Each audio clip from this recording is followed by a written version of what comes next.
En nuestra sociedad actual, capitalista y neoliberal, existen ciertos roles dentro de la identidad de las personas. Cómo identificamos a las personas por su aspecto nos determinan cómo los clasificamos socialmente. Por ejemplo, una persona con traje la identificamos con un estatus social alto, incluso con un nivel intelectual alto.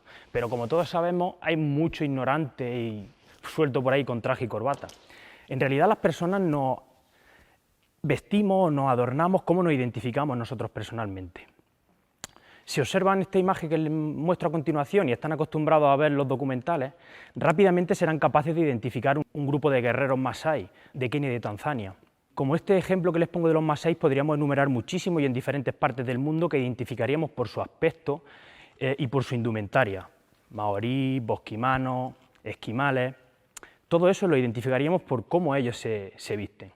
Desde nuestro punto de vista occidental, eurocentrista, y que nos creemos en una sociedad evolucionada, creemos que esas sociedades precapitalistas tienen unos roles y una estructuración muy importante en cuanto a su vestimenta, pero realmente ese vestido tiene una estética y una ética y una forma de identificar a esos grupos sociales.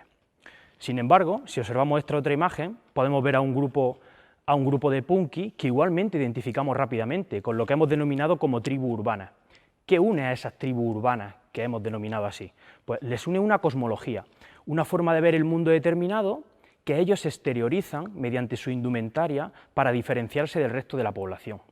¿Realmente este mismo tipo de comportamientos se dieron en las sociedades del pasado?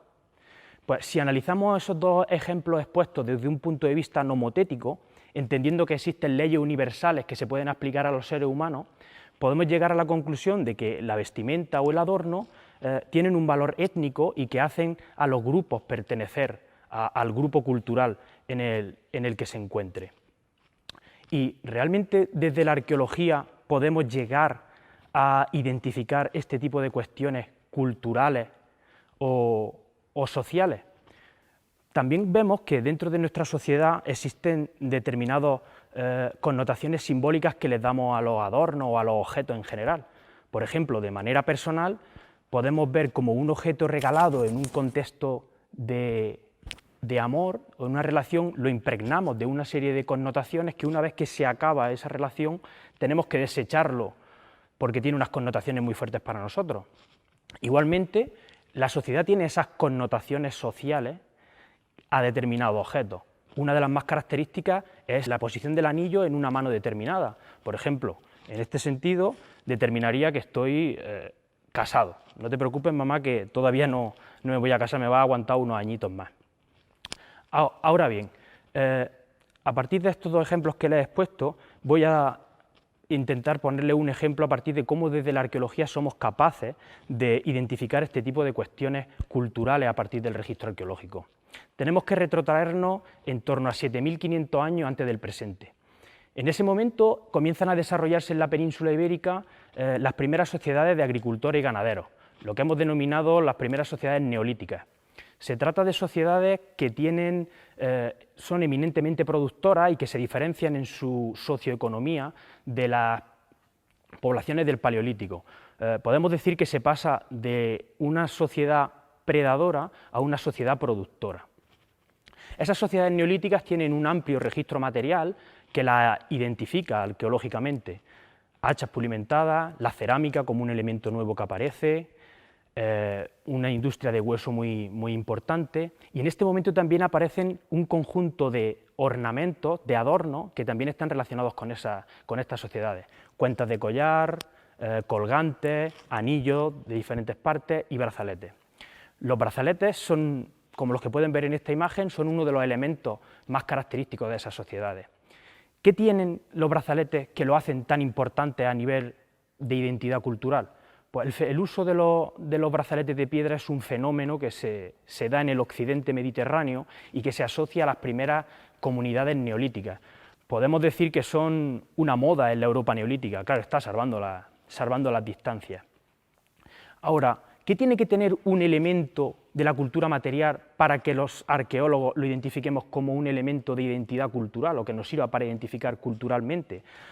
Pues primero tiene que haber una morfología similar. Los objetos tienen que tener una tipología que sean similares entre ellos.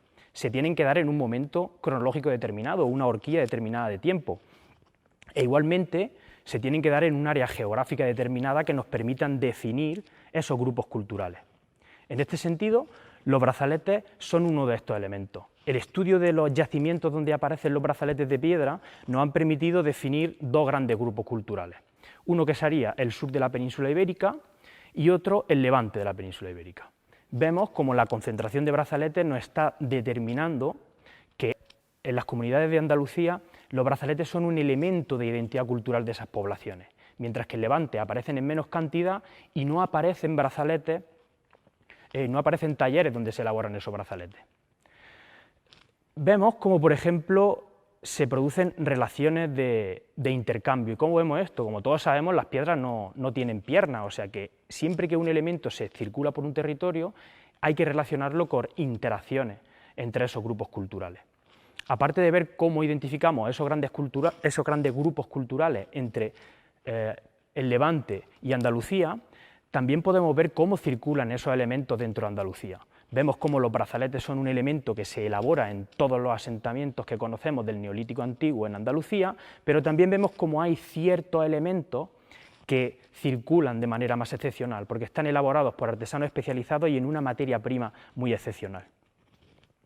Aparte de esas conclusiones que podemos sacar desde el punto de vista de grupos culturales, también podemos sacar cierta información social, de uso social de estos elementos. Los brazaletes, el diámetro interior que tienen nos determina quién lo usó. Mediante el estudio estadístico de comparaciones de manos y de codos actuales, hemos podido correlacionar quién usaba estos brazaletes y hemos llegado a conclusiones de que eran usados por hombres, mujeres, niños y niñas. Y vemos como en diferentes grupos de Europa hay una diferencia en este tipo de uso de los brazaletes. Como vemos, desde la arqueología somos capaces de sacar conclusiones a partir del estudio de un simple adorno. Entender cómo nos comportamos en el presente nos sirve para entender cómo nos comportábamos en el pasado y viceversa.